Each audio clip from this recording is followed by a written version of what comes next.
Completing a pay run and STP lodgment.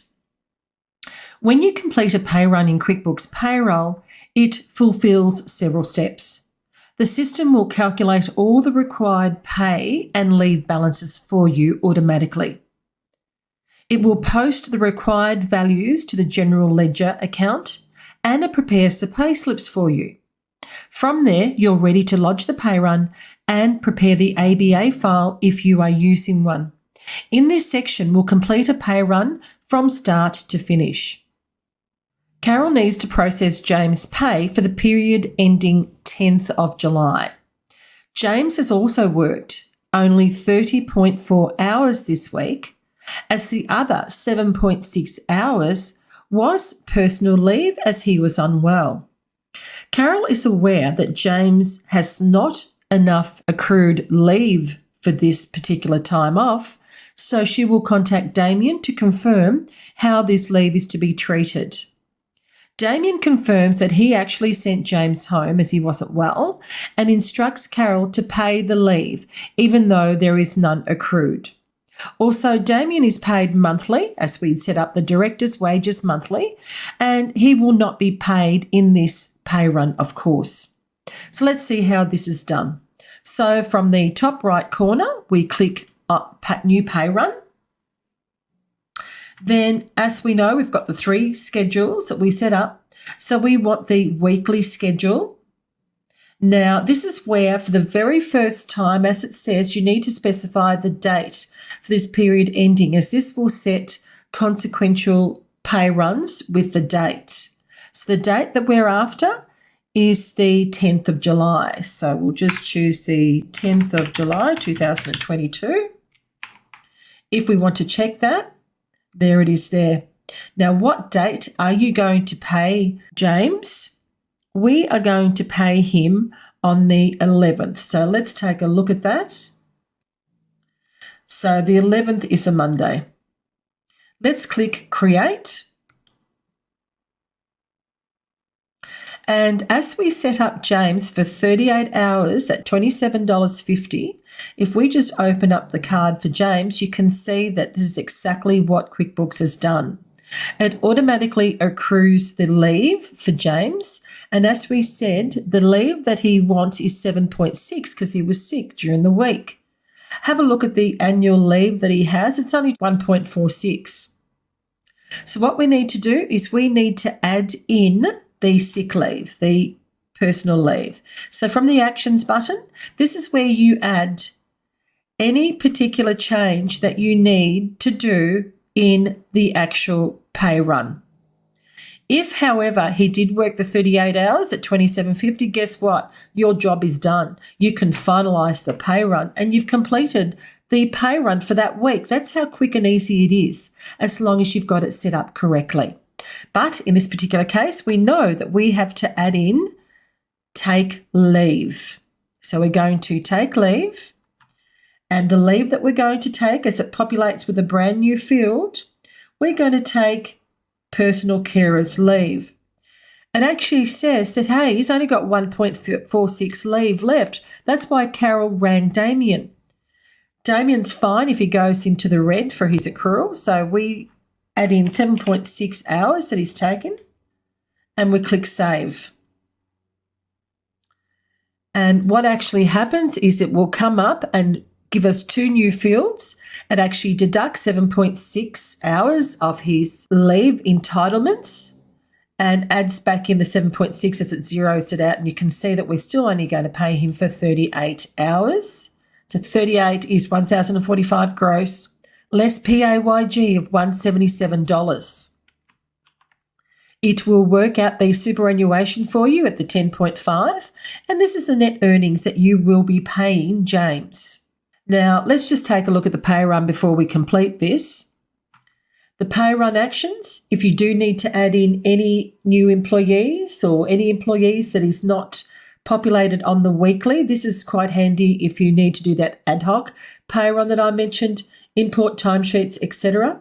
Reports, you can actually set up a report, a draft report, and also you have draft pay slips.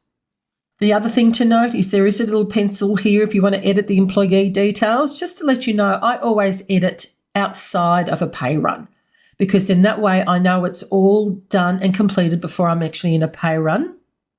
Then what we need to do is finalize the pay run by clicking finalize. Okay, so it actually lets you know that there's something that we haven't saved, and it's James. So let's take a look really quickly. There you go. So now you need to click save. So if we do add any different fields or add any new earnings, etc., this is where you need to save.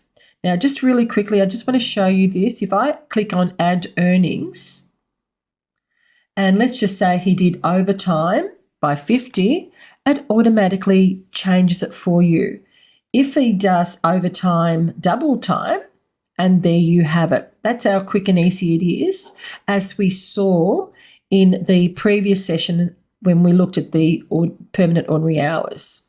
So we want to delete that row. Let's click save, because I actually changed something there. And let's click finalize pay run. Now we're ready to go and complete this pay run.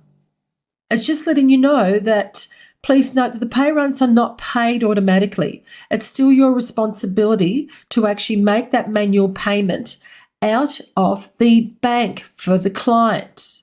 So it depends on whether you're paying the pay run or your client is.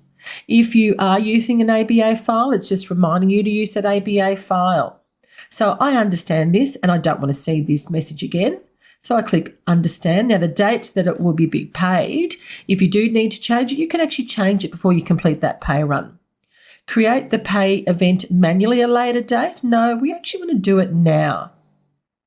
And do not make pay slips available until the publish button is clicked. No, we want to make that pay slip available to the employee now. However, if you are pre-doing the pay runs, let's just say you're doing them on a Tuesday because you're going away and they only get paid on the Thursday, you can actually change that you want the pay slips to go out at a certain time at a certain date. And if I want, I can actually apply these changes to all future pay runs, which I will, because I want to create the pay event immediately and lodge STP, and I want the employees to receive their pay slips immediately as well, and apply these changes. Finalize. And what it does, it takes me into the STP pay event. As you can see, it shows us the income type, gross, paid leave, bonuses, director fees, etc., tax withheld, and the superannuation. You've got an actions button if you need to change anything. You can download this if you want to in Excel. You can delete the event, or we can lodge it with the ATO. You have some warnings here as well as the lodgement details that we are in. Now, if we had been running James' wage for the last, say, 2 months, it will come up with the summary of what he was paid over those 2 months. If you want to see that particular wages that you are processing today, so just for that week, you can click show figures from this pay run, and you'll only see the figures from this pay run if you want to see that, if you are checking something. But in our case, it's going to be exactly the same because it's the first pay run. And then all you need to do is click lodge with ATO, and that will then send out the STP to the ATO. It will come up with a successful button, and you know that you've successfully lodged to the ATO. And that's all you need to do. Now that that pay run has been completed, if you click under pay run, you'll be able to see that pay run that we finalised. This says that the journal has been exported, the payslip has been published, and we're just waiting on the ATO submission. Once the ATO STP submission has been processed and successful, that also will be colour-coded green. Now, if we take a quick look at the journal that happened behind the scenes, if I go to my search recent transactions, and I'm going to choose that journal that is associated with the date that we did, it shows you that it will go to the net amount, will go to the payroll clearing account, the gross wages goes to wages expense, PAYG withholding, the superannuation expense, and the superannuation liability. They both go to W1 and W2. Never change this. Otherwise, what will happen is it will not populate in your BAS when you run your BAS in your BAS Centre. If your employees have timesheets, you can approve the leave.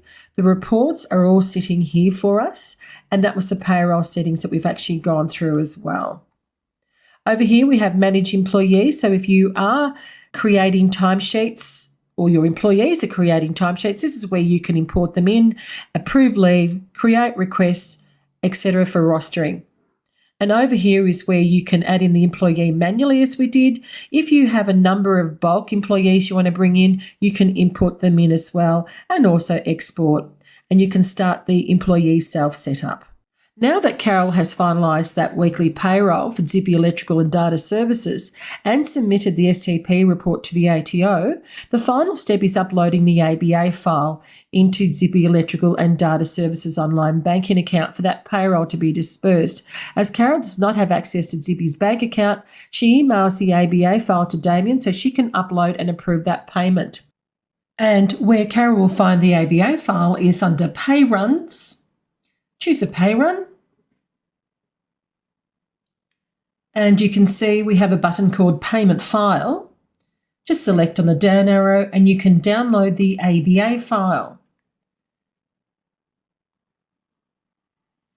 You can see the ABA file has come up really quickly, and here's the ABA file where what she will do is she will actually download the ABA file from her computer and then send it off to Damien for him to upload into his internet banking and complete the payment.